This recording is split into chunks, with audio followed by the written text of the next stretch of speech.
All right, my name is Anthony Galaviz, Fresno Bee sports writer.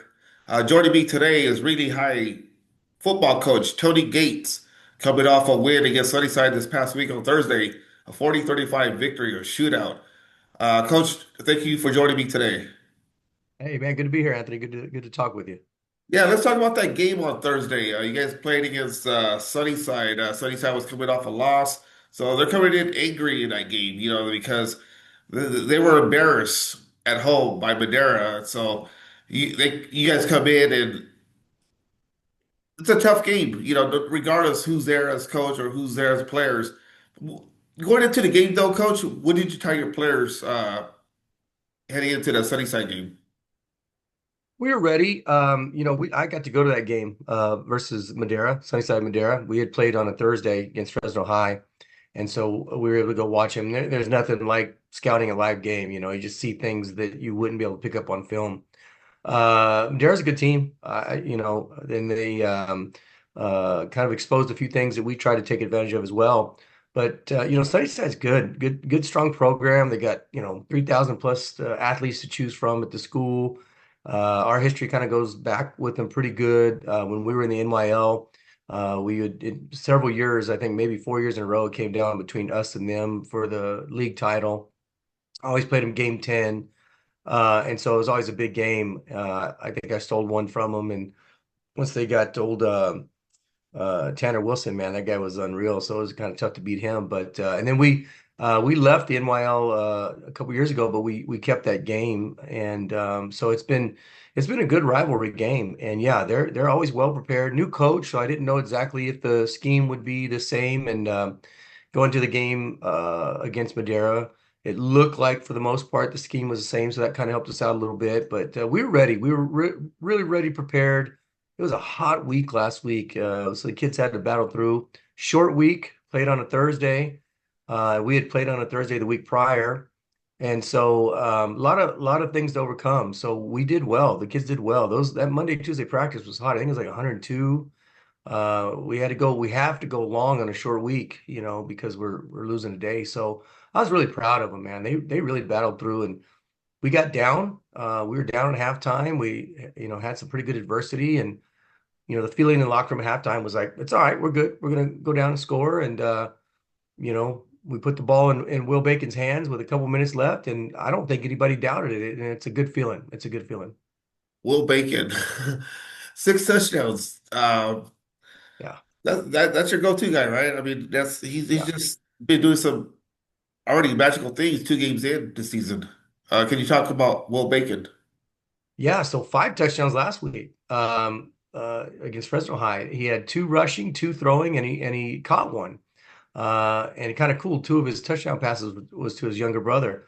And then this week was six rushing. So, he is, we always know going into the game that he's probably going to be most likely the best athlete on the field or really close. And so we try to run a lot of our stuff through him. We like to do a lot of QB misdirection stuff, but he's a dangerous thrower as well. And he's a student of the game. Gosh, he's like a 4.4 GPA, and he wants to go to college and study engineering or chemical engineering. He's that kind of kid. He's a quarterback's kid. His dad was a college quarterback, so that whole household just lives and breathes football. So it's pretty easy to go through him in the offense, and he's earned the right. This is his senior year. He's been our starter for 3 years, and battled through all kinds of ups and downs, and so to see him his senior year just really have command and control of the offense and put it on his shoulders. It was great to see, man. It was just That's one of those moments in high school sports you coach, man, like just kind of hugging him after the game. We both took this big sigh. We're like, dang, man, we did it. That was good. That was good. So I enjoy being around. I've known him since he's been 3 or 4 years old. So it's really fun to see him progress. Well, how did he feel after the game? Was he like sore? Was he like, I want to go more? Oh, exhausted, exhausted. He plays defense too. He got 2 sacks for us. So he doesn't come up. He kick returns, punt returns, plays outside linebacker nickel for us. And then it's the quarterback. When he's not quarterback, we put him at a receiver. We put him at a running back. So yeah, Will's in good shape. It was hot. And it's a testament how hard he works. Nobody works as hard as Will in the weight room in the off season. And If he wouldn't have, he would not have been able to last game. So yeah, Right. he was exhausted, exhausted. What are your takeaways already for the first two games of the season for your team?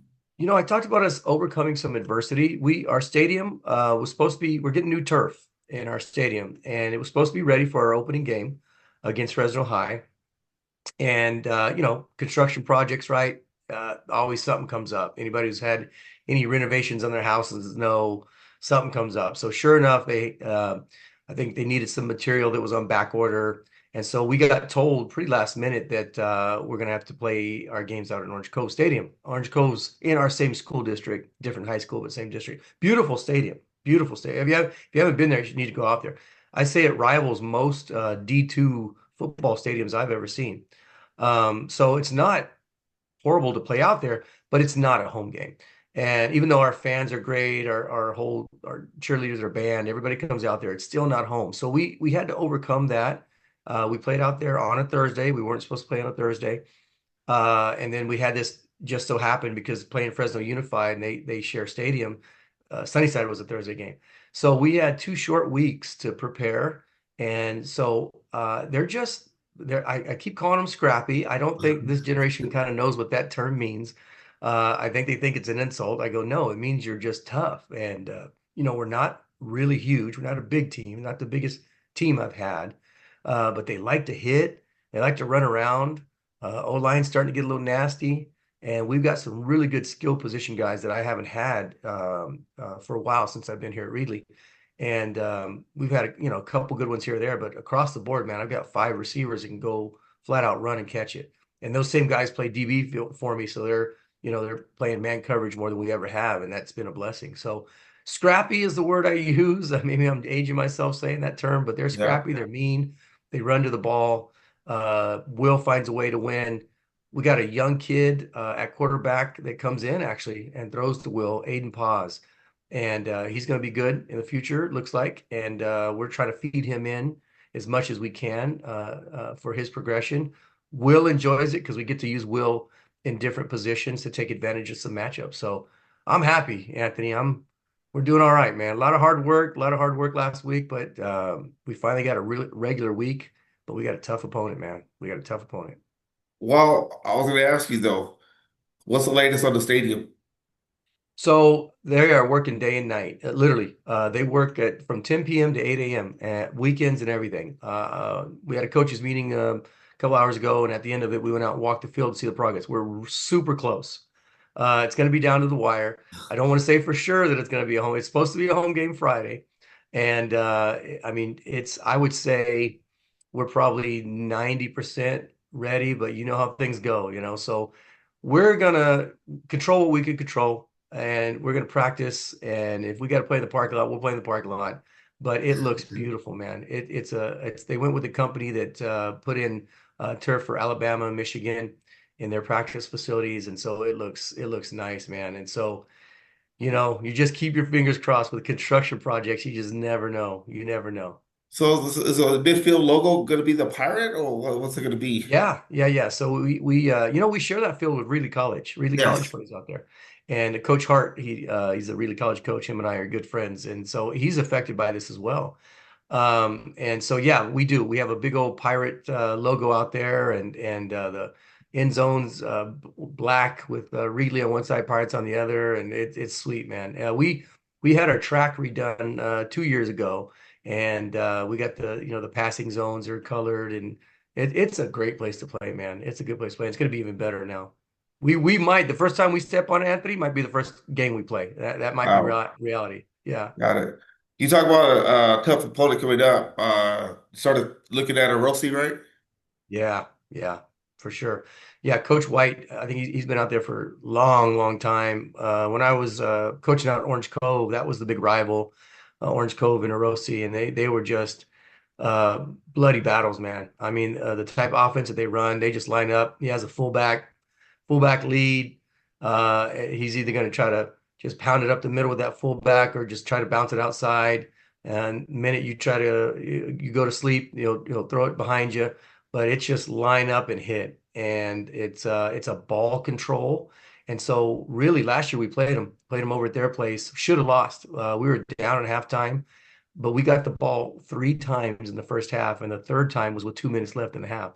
So offensive possessions are gold. And the lesson we took away from that is we really the message I'm going to have this week is every snap and possession, we've got to be on our game because we just don't know how many possessions we're going to get, how many opportunities we're going to get. So that's what they do, man. They are tough as nails. They line up and just push you. And it's like we're going to have waves of players come in on defense and just try to take those guys on.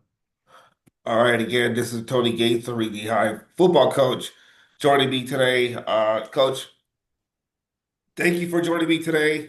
Really appreciate it. Having a lot of fun with this. Started off last week with Edison High coach Johnny Sears. Now with you. Good luck the rest of the way this season against the Rossi, 2-0. Feeling good about yourself, the team. So best of luck the rest of the season. Appreciate you, Anthony. Appreciate all the coverage you give for high school sports, man. We really do. Thank you very much.